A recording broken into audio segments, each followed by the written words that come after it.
Assalamu alaykum qadrlik anlıqçılar. Anlayatqaninglar ma'lamni yoritgan Oy bilan suhbat programmasining hayot hikmatlari sayfisi. Mikrofon oldida Rida Ablimit. Bir kuni biraylan olimdan so'rabdi.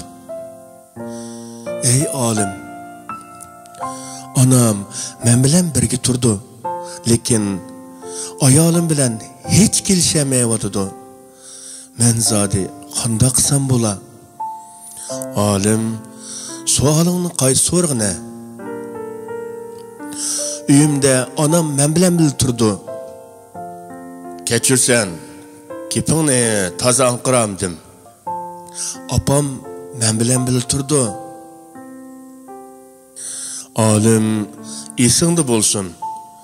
Anang sen bilan emas, sen anang bilan tursan. Hatto ki uy sening nomingda bo'lgan taqdirdimi, sen anang bilan tursan. Sen anangni sana muhtoj emas, balki sen uningga muhtoj deb o'ylab muomala qil.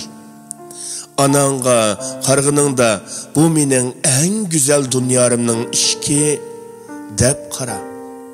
U seni ta sen laqtqon vaqtingdan boshlab ko'tirib cho'nqilgan ulug' zotdir debdi olim. U kishi berib onasidan so'rabdi. Farzandlaringizning qaysini bakrak yaxshi ko'rsiz ana? Onasi javob berib, og'rib qolganni toki u saqayg'ucha bo'lam. Musafir bo'lganni toki u uyga qaytib kelguncha. Kichigidan ta cho'ng bo'lguncha. Bilib qo'ying bo'lam. Sizlarning hammanglarni toki oxirgi tinig'imgacha yaxshi ko'rma bo'lam. Debdi ona.